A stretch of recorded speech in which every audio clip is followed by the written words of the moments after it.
1 Corinthiயர் 11:15 ஸ்திரீ தன் மயிரை நீளமாய் வளர்க்கிறது அவளுக்கு மகிமையாக இருக்கிறது என்றும் சுபாவமே உங்களுக்கு போதிக்கிறது இல்லையா? ஸ்திரீ தன் மயிரை நீளமாய் வளர்க்கிறது அவளுக்கு மகிமையாக இருக்கிறது என்று. பெண்களுக்குடைய முடியை பற்றி சொல்லும்போது பெண்களுக்கு தங்களுடைய முடியை பற்றி ரொம்ப அக்கறை உண்டு. ஒரு ஆணுக்கு இருப்பதை விட ஆணுக்கும் தன் முடியை குறித்து அக்கறை உண்டு. இப்போ விக்கெல்லாம் வைக்கிறாங்க, டை அடிக்கிறாங்க, இதெல்லாம் செய்கிறாங்க, தவறு இல்லை. ஒரு ஆணுக்கு தன் தலைமுடி மேலே இருக்கிற அக்கறையை விட பெண்ணுக்கு அதிக அக்கறை உண்டு. ஏனென்றால் வேதம் சொல்லுகிறது ஒரு பெண்ணுக்கு அவளுடைய தலைமுடி ஒரு மகிமை. நீங்கள் கேட்கலாம், என்ன அது மகிமைனா? அது பரிசுத்த ஆவியின் மகிமை, பிரசன்னத்தின் மகிமை, வசனத்தின் மகிமை, ஜெபத்தின் மகிமை, அப்படி தானே இருக்கணும் மகிமைனா. இது என்ன ஏதோ தலை முடிய நீளமாக வச்சுக்கிறது மகிமைன்றீங்க? அப்படி தான் பைபிளில் போட்டிருக்கு. மகிமையில் ஆவிக்குரிய மகிமைன்றது வேற, உலக பிரகாரமான மகிமைன்றது வேற. புதிய வானம் புதிய பூமியில் உலக பிரகாரமான மகிமை இருக்கும். நான் உங்களுக்கு வாசிக்கிறேன் பாருங்க.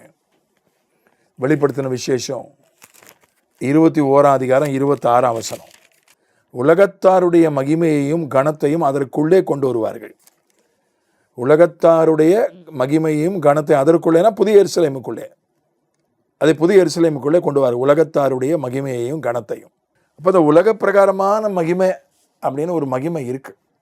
சாலமோன் கூட தன்னுடைய மகிமையில் அவன் காட்டு புஷ்பத்தை போல உடை உடுத்தது இல்லை என்று மத்தேயு 6 கடைசி பகுதியில் ஆண்டவர் சொன்னார். ஒரு நல்ல உடை உடுத்துவது ஒரு மகிமை என்று அந்த இடத்துல இயேசுவே சொல்கிறார். இதெல்லாம் உலக பிரகாரமான மகிமை. ஒரு நல்ல உடை உடுத்துவது, தலைமுடியை ஒரு நல்ல விதத்தில் நம்ம வைச்சிருப்பது, ஆண்கள் கட்டையாக வைத்திருப்பது அவர்களுக்கு மகிமை, பெண்கள் நீளமாய் வைத்திருப்பது அவர்களுக்கு மகிமை. இது வேதம் சொல்கிறது. இது உலக பிரகாரமான மகிமை தான். சிலர் தோள்பட்ட வரைக்கும் வெட்டி கொள்கிறார்கள். பெண்கள் இப்போ பெரும்பாலும் பெண்கள் படித்தவர்கள், வேலையில் இருக்கிறவர்கள், பட்டணவாசிகள் தோள்பட்டை அளவுக்கு வெட்டி கொள்கிறாங்க. ஏன்னா அவங்களுக்கு முடியை பராமரிக்க நேரம் இல்லை. அதை காய வைக்கணும், அதுக்கப்புறம் அதை பராமரிக்கணும், அது அவங்களுக்கு நேரம் இல்லை. சிலர் மருத்துவ காரணங்களுக்காக பெண்கள் கட்டையாக வெட்டி கொள்கிறார்கள்.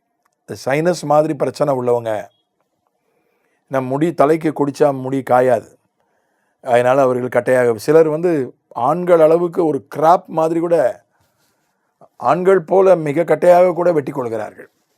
அது ஒன்றும் பெரிய பாவம் இல்லை. ஆனால் பெண்கள் முடியை நீளமாக வைத்திருப்பது அவர்களுக்கு மகிமை. இப்போ ஆண்டவர் உலக பிரகாரமான மகிமையை விரும்புறது இல்லை அப்படின்னு நம்ம நினைக்கக்கூடாது. ஒரு காலத்தில் எப்படி புரிந்து கொண்டார்கள் என்றால், வெள்ளை மட்டும்தான் கர்த்தருக்கு பிடிச்சமான நிறம். ஏன்னா வெண்ணுடை வெண்வஸ்திரம் தான் ஆண்டவர் பரலோகத்தில் தருகிறார். ஆகவே வெண்வஸ்திரம் மட்டும்தான் நாம் தரிக்க வேண்டும். அந்த காலத்தில் அப்படி புரிஞ்சுக்கிட்டாங்க. அதனால் லுங்கி கூட வெள்ளை லுங்கி தான் கட்டுவாங்க. வேலை செய்யும்போது புழுதியில் தூசியில் வேலை செய்யும்போது வெள்ளை லுங்கி கட்டிக்கொண்டு வேலை செய்வார்கள். பெண்கள் வெள்ளை புடவையை அணிந்திருப்பார்கள். அந்த காலத்தில் இப்படி நினைக்கிறவங்க, வெள்ளை நிறம் மட்டும்தான் ஆண்டவருக்கு பிடிக்கும் அப்படின்னு நினைக்கிறவங்க வெள்ளை நிற புடவை அணிந்திருப்பார். சமையல் வேலை பார்க்கும்போது வெள்ளை அழுக்காயிரும், கரைப்பட்டுரும். அதனால் வேற ஒரு துணியை வச்சு மூடியிருப்பாங்க. வேற ஒரு நிறம் துண்டை எடுத்து இடுப்பில் கட்டியிருப்பார்கள். ஏனென்றால் அந்த வெள்ளை புடவையில் அந்த சமையல் பண்ணும்போது கரைப்பட்டு விடாதபடி அப்படியெல்லாம் செய்வார்கள். வண்ணங்கள் கூட மகிமை தான். நல்ல உடை உடுத்துவது மகிமை தான். ஆடம்பரம் உடை உடுத்தக்கூடாது, பணத்தை அதில் கொண்டு போய் வீணாக செலவு பண்ணக்கூடாது. நல்ல உடை உடுத்துவது ஒரு மகிமை. நல்லா சுத்தமான உடை, நல்லா அயன் பண்ணி அதை உடுத்துவது ஒரு மகிமை தான். அது ஒன்றும் சிலர் அயன் கூட பண்ணாமல் உடுத்துவதெல்லாம் அந்த காலத்தில் நான் பார்த்துருக்குறேன். இப்போ யாரும் அப்படி பார்க்க முடியாது. இப்போ உள்ள ஊழியக்காரங்களை பார்க்க முடியாது. அந்த காலத்தில் சில ஊழியக்காரங்க அயன் கூட பண்ண மாட்டாங்க. அயன் பண்ணுவது என்னமோ ஆடம்பரம், அது என்னமோ ஒரு பெரிய, அது உலகம்ன்ற மாதிரி கூட நினைத்தவர்கள்லாம் இருக்காங்க. சிலோன் பெந்தேகோஸ்தே மிஷன் அல்லது த பெந்தேகோஸ்தே மிஷன்லேயே நல்ல அந்த வெள்ளை உடைய, அந்த உடைக்காகவே அவ்வளவு நேரம் செலவு பண்ணுவாங்க. அதை துவைப்பது, அதுக்கு அவ்வளோ நேரம் செலவு பண்ணணும். அதை காய வைக்கிறது, அதுக்கேற்ற மாதிரி காய வைக்கணும். அதுக்கப்புறம் அதை அயன் பண்ணுவது, கஞ்சி போட்டு அயன் பண்ணணும். அது பெரிய வேலை, அதுக்கு ரொம்ப நேரம் செலவாகும். அதுவும் ஒரு மகிமை தான். வெள்ளை உடை அணிவதும் ஒரு மகிமை தான். ஒரு 100 பேர் வெள்ளை உடை அணிந்து உட்கார்ந்துருந்தாங்கன்னா அவ்வளோ மகிமையாக இருக்கும். அதுவும் ஒரு மகிமை தான். அதனால தான் இன்றைக்கும் வெள்ளை உடை, அரசியல்வாதிகளும் வெள்ளை உடை தான் அணிகிறாங்க. நான் வெள்ளை நிறத்துக்கு எதிரானவன் அல்ல. நல்ல உடை, இந்த உலக பிரகாரமான மகிமைகள் நிறையா இருக்குது. நல்ல உணவு, இதெல்லாம் உலக பிரகாரமான மகிமை தான். அதனால் தேவனுடைய மகிமை, ஆவிக்குரிய மகிமை மட்டும்தான் நம்ம பெற்றுக்கொள்ளணும். இந்த உலக பிரகாரமான மகிமை நமக்கு கூடாது என்று வேதம் சொல்லவே இல்லை. இதுக்கு முதலிடம் கொடுத்துடக்கூடாது. அவர்கள் தேவனால் வருகிற மகிமையை நாடாமல் மனிதனால் வரும் மகிமையை நாடினார்கள் என்று வேதம் சிலரை குறித்து சொல்கிறது. இயேசுவை அறிந்தும் அவர்கள் ஏற்றுக்கொள்ளலை. ஏன்னா சபையை விட்டு தள்ளிடுவேண்டாங்க, ஊரை விட்டு தள்ளிடுவேண்டாங்க.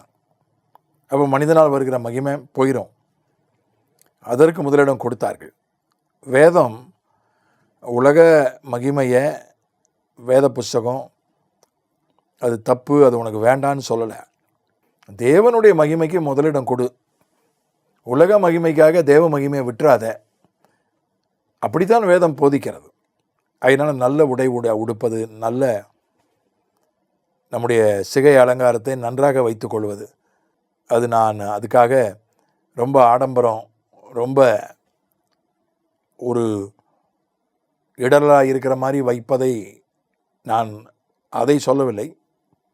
இந்த உலகத்தினுடைய மகிமை, ஒரு நல்ல, இந்த உலகத்தினுடைய நல்ல காரியங்கள், ஒரு நல்ல வாகனம் வைத்திருப்பது, நான் ஆடம்பரத்தை மறுபடியும் சொல்லலை.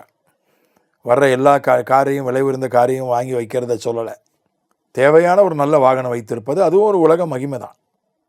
உலகத்தை அதை தானே பார்த்து மனிதனை மதிக்கிறான். அவன் எந்த மாதிரி வீடு வச்சுருக்கிறான், எந்த மாதிரி உடை உடுத்திருக்கிறான், எந்த மாதிரி வாகனத்தில் வர்றான்.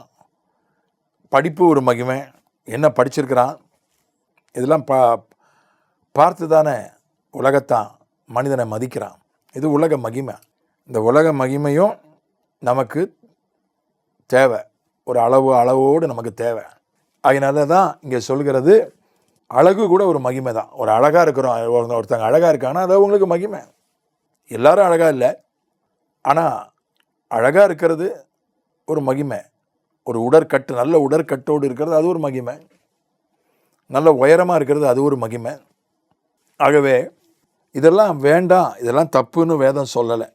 இதெல்லாம் அதை நீ முக்கியத்துவம் அதுக்கு கொடுக்காம, தேவ மகிமையை விட அதுக்கு முக்கியத்துவம் கொடுக்காம, தேவ மகிமையை விட்டுட்டு இந்த மகிமைக்கு எடுத்துக்கொள்ளாமல், தேவ மகிமைக்கு முதலிடம், இந்த மகிமையும் உலக மகிமையும் தேவையான அளவு நீ வைத்துக்கொள், பெற்றுக்கொள் என்றே வேதம் நமக்கு சொல்கிறது.